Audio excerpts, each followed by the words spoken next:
All right, we're ready now to see the making of Pink Floyd, The Wall. The name of the special is The Other Side of the Wall. Lori Sokolowski, the winner of our Pink Floyd contest. You want to watch this because Certainly. you will be Right. in London seeing The Wall. Enjoy it.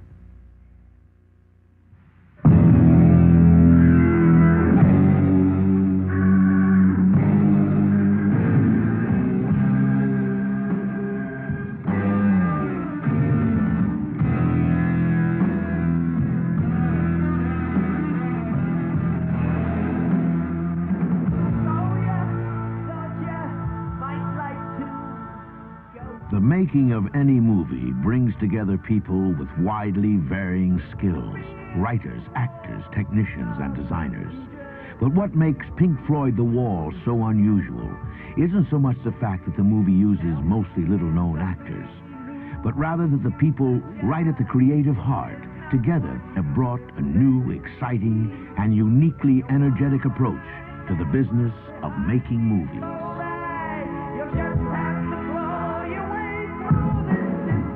They are Roger Waters of Pink Floyd, satirical cartoonist Gerald Scarfe, film director Alan Parker, and Bob Geldof of Boomtown Rats.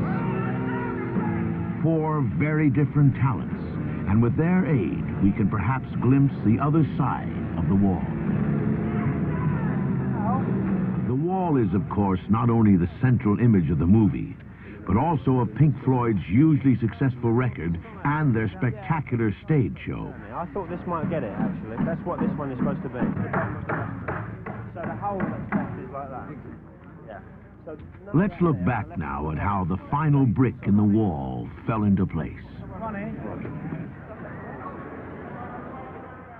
The themes and symbols employed in Pink Floyd The Wall are rich and complex. Very careful control was needed at all times to be able to express these ideas clearly. What was Roger Waters' original inspiration? It came off the end of a tour of the States in 1977, where we did a lot of big stadiums. And it was very depressing experience playing to enormous numbers of people, most of whom you couldn't see anything or hear anything. There was a lot of kind of drunkenness and people having their own little shows all over the place, letting off fireworks and beating each other up. And as the tour went on, I felt more and more and more and more alienated from the people that we were supposed to be there entertaining. There was one particular guy in the front row who was really having a good time, shouting and screaming all the way through everything. I got more and more pissed off, and I ended up calling this guy over. And when he got close enough, spitting in his face. I shocked myself enough with that incident to think, well, hold on a minute, you know, this is all wrong, you know, I'm hating all this, and started to think about what it was about. So the theatrical idea of having a wall across the proscenium of the stage, the building wall across the stage, developed out of those feelings that I was having then. When I came to The Wall, it was already a hugely successful record and an enormous show. But right from the outset, it was our intention absolutely not to make a concert movie. I mean, I could have put 6 cameras on the concert and ended up with an acceptable film. But we wanted it to be totally cinematic, a film in its own right. The remarkable animated sequences are the work of Gerald Scarfe, one of the leading political cartoonists in journalism today. His biting, highly distinctive graphic style has brought him to the forefront of his field. One day Roger Waters rang me up and said that he was writing a new piece. His idea was that we should make a film of it at that point, and it immediately interested me. I started work there and then on one of the pieces from the album called The Trial, and working on it has brought out a whole area of my work that was unexplored. Jerry Scarfe has a wonderfully strange brain, which is this way around, where most people's brains are the other way around. His drawings have a weird psychopathic quality, which I think have coaxed us into dark corridors that we might not normally have explored on our own comfortably. I'd written a draft screenplay abroad, and I showed it to writers, and it was Alan, in fact, who said, "You want writers for? You've written it. Let the music tell the story." Roger just isn't the writer in the normal sense, in that he's not only just he's written a screenplay, it is based on his life.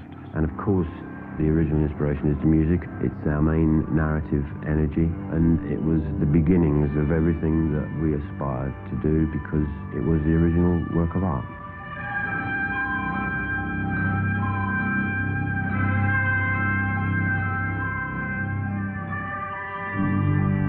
The Wall is one of the most successful of all Pink Floyd's dozen or more rock albums.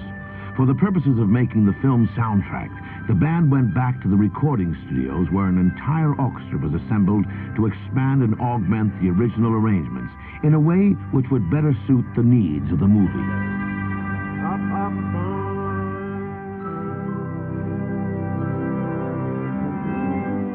Michael Kamen, who had worked on the earlier recording sessions, was called in once again to arrange fuller, more elaborate orchestrations. The new tracks are sometimes quite startlingly different to the ones which are familiar throughout the world. And yet, by using the same team on all the sessions, the original creative energy has been enhanced. I think it's better. They're a little more present. I might have to close that gap up a little bit. We'll have to see when everybody's playing. Come on, Michael. His mother takes 7.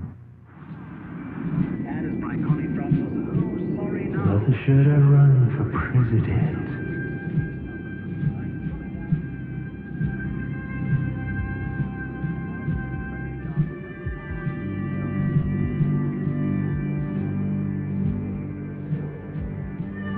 Mother, should I trust government?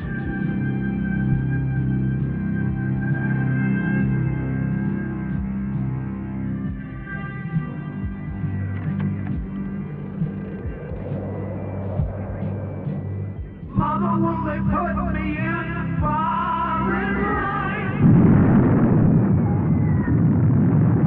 The war sequence is a very small part of the film. Our main character's father actually was killed during the Second World War, and he grew up never knowing his father.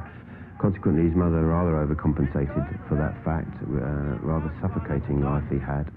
And it obviously had a great effect in his later life. In fact, those two things were the beginning of the building of the wall between him and the alienation between him and the world outside him. Mama loves her baby. Daddy loves you too. And the sea may look warm to you, baby. And the sky may look blue. My father was killed at Antietam in the war, and blah blah blah. It's like the semi-autobiographical novel. The Wall is a study of the alienation process.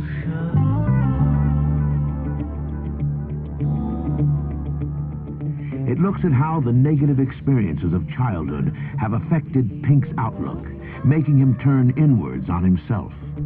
As he grows to maturity, we can follow the gradual building up of defensive barriers, such as all of us, at some time or another, develop to protect ourselves from the hostile outside world.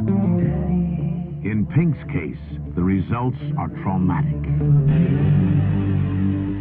The story, really, of the wall is the wall that we all build up to protect our vulnerability. Our vulnerability gets attacked through our life, first of all, by our mothers, who know exactly where to get us, where to hurt us, or fathers. Then by our teachers, who can ridicule us in front of the class and make us feel small and hurt. New car, caviar, 4-star daydream. Think I'll buy me a football team. Absolute rubbish, laddies. Get on with your work. It's about a rock and roll star in a hotel room reviewing his past life and all the people who've hurt him. And he sits there and goes gradually crazy. All of my films have been drastically different from one another, which is, a deliberate choice. Bugsy Malone was very different from Midnight Express, and Midnight Express was very different from Fame. And I don't think I would have ever attempted The Wall, but for having done Shoot the Moon before, because that's a very simple story. This isn't. This is very unconventional, very revolutionary, in so much as there is no dialogue to actually progress the story in the normal sense. Music is the narrative of the piece, and the fragmented nature of the script makes continuous dramatic performances really quite difficult. Roger, at one point, was thinking of doing it, Roger Waters, and I think that, in a way, first of all, it's rather too close to him. By choosing Bob, we did give it a freshness and a new life that I think was very important to the piece. On action, just staring up, right? And that's when we start to thrash the actual camera over. Huh? It won't matter. Once the camera's on the move there, it doesn't matter what's happening. Right? Are you alright? Cold, aren't you? Think how cold Esther Williams must have been. She's born a mermaid. I did a screen test with Bob, and you're always looking for some strange kind of magic, the unexpected moments, really. And he seemed to have those, and I think he's done remarkably well.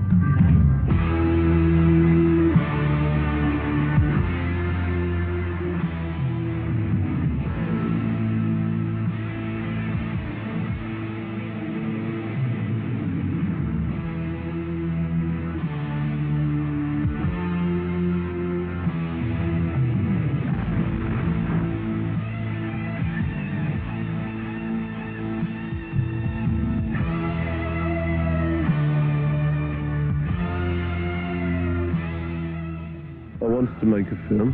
I had the time, and I thought it was too good an opportunity to miss working with Alan Parker, Jared Scarf, and Roger Waters, three people who, whether other people consider it or not, are like amongst the top in their fields.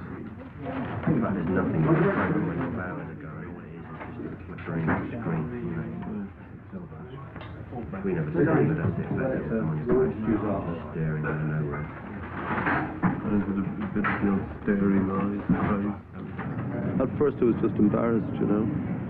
But there's a sense of enjoyment of realising you're embarrassed and overcoming that embarrassment, you know. As to whether you're any good or not, then that's something you have to find out, and I haven't found out. When we finally came to the decision that maybe an actor should do it, it freed me as a writer. And having said that, seeing him do it, I know he's doing it a hell of a lot better than I ever could have done. No director ever got a performance out of an actor that wasn't already there to start with. All you can do, really, as a director, in my opinion, is to create a comfortable and trusting environment so that the actor can function freely without fear of making a fool of himself. Nothing there. Put your hand back. Is it unnatural for you to do it this way? It's just that the camera will be biasing that way. If it is, I can easily accommodate this, but if you can do it... No, you're right, do it your way. You're right, because if you want to walk away from it, don't you? That's great. Great, I'll do this, fine. Great. I do the old... Yeah. Okay, just a little pinprick. There'll be no more. But you make me feel a little sick. Can you stand up? I do believe it's working. Good. That'll keep it going. Roll the show. Come on, it's time to go. There is no pain, you are receding. A distant ship, smoke on the horizon. You are only coming through in waves. Your lips move, but I can't hear what you're saying. It's hopefully an experiment in some respects in form. It's a bizarre and weird fusion of live action storytelling of the serial, and of course we have like 15 minutes of Jerry Scarf's animation sprinkled through the action. Did you see the frightened ones? Did you hear the falling bombs? As well as creating the animated sequences in the movie, Gerald Scarf also worked closely with production designer Brian Morris in turning nightmarish inner fantasies into tangible visual images. When he imagines his school days, it's a kind of surreal set where the children are being pumped through a maze and pushed into mincers and sent along conveyor belts. We don't need no force control. No dark sarcasm in the classroom.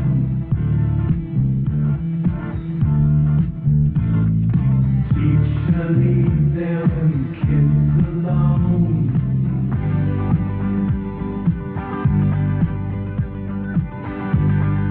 Hey! Teacher, leave them kids alone.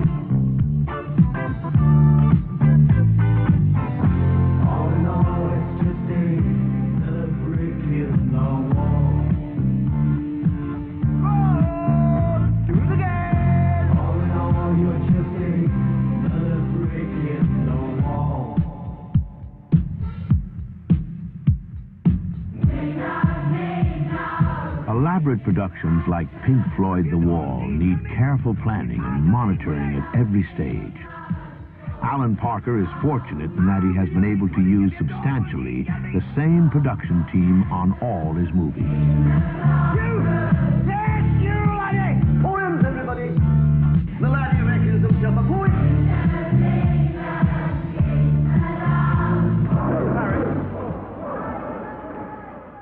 At times, though, especially when filming such powerful scenes as the rally sequence, it must have taken all the team's professional experience to maintain a firm boundary between illusion and reality. What does Alan Parker say of a director's responsibility? This film is a journey into memory and into madness, and we do show the outer extremities of that man's madness. And in doing so, a lot of people might get the wrong impression from what we've done. For instance, we have gone to great pains to show it as great evil, but we have recreated a sort of fascist rally, a sort of rock and roll Nuremberg, which a lot of people might be seduced by because of its spectacle. So we have to tread very warily. But I think, having said that, if you have a clear view of what you want to say, then you have to have the courage to say it, and say it as strongly as you possibly can, because that is my art and that is my job. Now listen, everybody, I'm going to shoot in a minute. When you hear the leader shouting at you, you've got to react, okay? This particular section, right, is supposed to be showing how this character disintegrates because he's become isolated, but how societies disintegrate if we allow ourselves to become isolated from one another. Okay, here we go then. Everybody ready? Maximum enthusiasm. Roll the sound. And playback!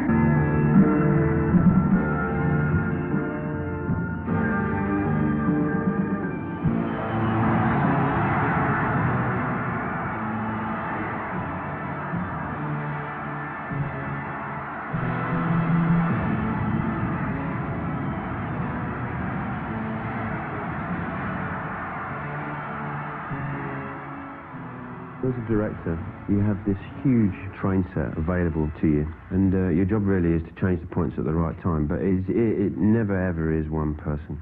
It's totally collaborative. The French invented this strange notion that one person is responsible for a film. And really, you know, people who write about films have continued it, and also the vanity of directors have rather perpetuated the myth. But truthfully, it's a totally collaborative art form, and I think that more directors should own up to that fact. If a painter signs his name at the bottom of a picture, he almost certainly painted it, or a novelist a novel. But with a film director, when he makes a film, I mean, he has to share it with 100 people, and that's not just the people on the floor on the film set. I mean, there are dozens and dozens of people who are involved in a very, very real and creative sense outside, and I think that it has to be admitted to, and one should really own up to that. But that's not to say that some aren't more equal than others. But I always say that I'm really just the one with the biggest mouth on the American Express card. And I also get to do the interviews. Pay attention, all right? Don't work. Are you ready? Slow. You must watch the timing. Are you ready? Concentrate. Roll this down. Gillian Gregory took on the daunting task of choreographing several hundred young extras and turning them into a violent political mob.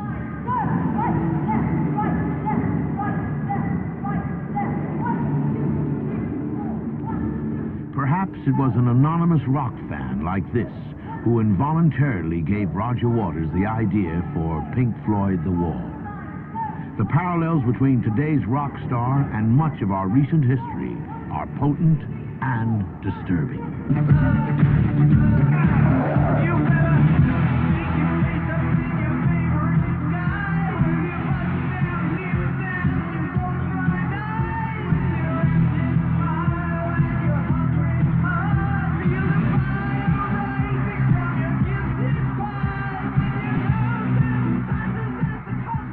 It was always a strange journey, and we're nearly at the end of the first part of the journey, and we're all been places we've not been before from a creative point of view, and that's been quite nice. Hopefully that we might have made something that nobody's ever done before, you know. When you see the film finished, I think it will speak very much for itself. And although there will be confusion in people's minds in certain areas, that the basic issues are so powerfully established and expressed, there will be no room left for doubt as to what the thing's about.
Enjoyed The Other Side of the Wall, brought to you in part by Anheuser-Busch. Lori Zakalowski of Dunmore, Pennsylvania. That should be very interesting to you. Now you know how the movie that you're going to see in London was made. Join us next week at 11 p.m. for Profiles in Rock with Rick Springfield. We'll be back right after this. Once again, hope that you enjoyed the special this evening. For everybody that was watching, we saw, of course, Bob Geldof, Mr. Skinhead of the Boomtown Rats. We can see him in video right here from the Boomtown Rats.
Yeah, Joe Lynn Turner, lead vocals for Rainbow. That is stone cold right here on MTV Music Television. If you were with us earlier and saw the Sunday night special, now you know how Pink Floyd The Wall, the movie, was made.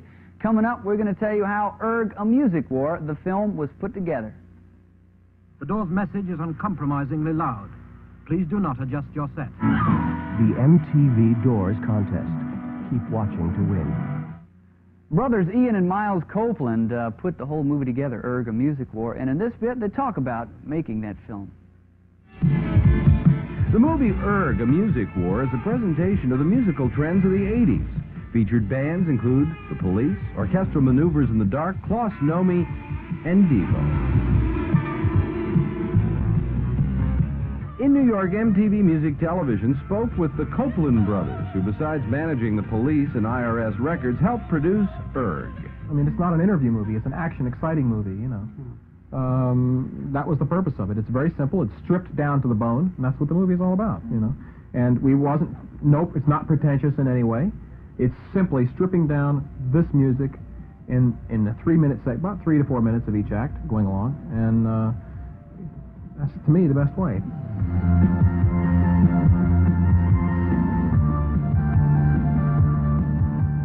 It's very difficult to get that many bands and that many managers and that many record companies and get them all to agree to be at the same place at the same time to film them and then get them to sign the paper, you know, everything involved.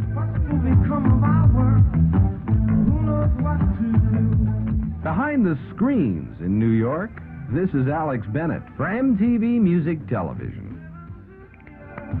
Later on tonight, we'll be bringing you more of our reports on the black and white ball, a little bit of a conversation with Pete Best, and more with that movie. Coming up right now, Sweet Dreams from Jethro Tull.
Yeah, the Go-Go's On Vacation, video that had its world premiere right here on MTV last night. I got a music news story about the Go-Go's coming up next hour, so stick with us here at MTV. Ever notice how your television always seems to have the same look on its face? How you can always tell exactly what it'll say before it even says it. Fast, fast relief. MTV Music Television would like to introduce you to some new faces. Some less predictable personalities. We'd like you to meet the people who influence our contemporary lifestyles. I'm older and much gooder, I think. On occasion, they might share their philosophies. I think the name of the game is Bite Down Hard. Reveal their innermost secrets. Now, this one was a present to Pete Townsend from Joe Walsh. And Pete, friend of his, has passed it on to me. Or simply demonstrate what they do best.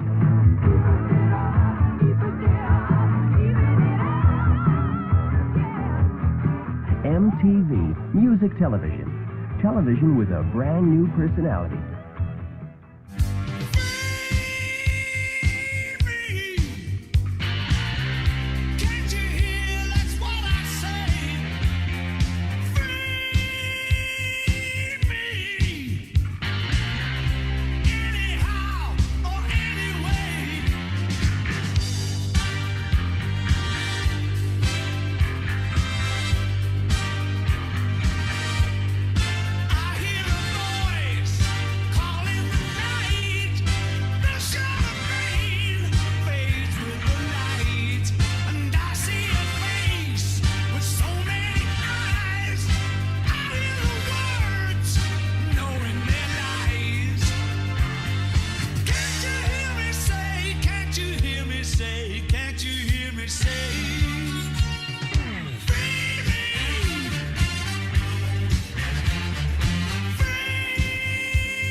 on MTV Music Television, the world's first video music channel in stereo.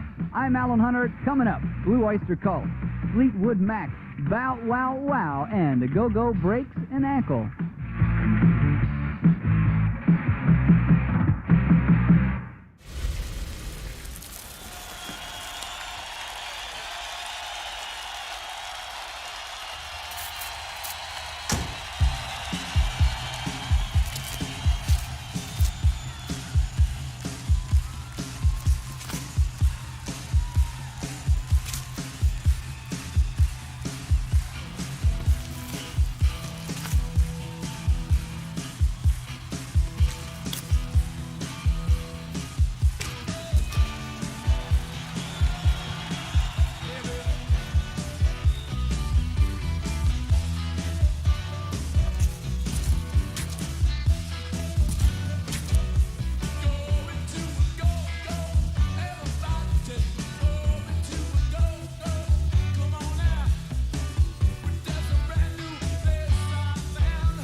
Y'all going to a go-go.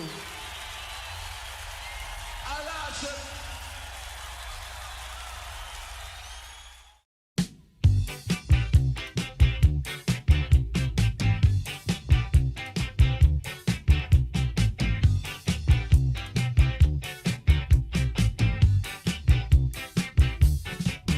You begin your education on the nursery school floor. Now you're a little older and you want some more.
succeed.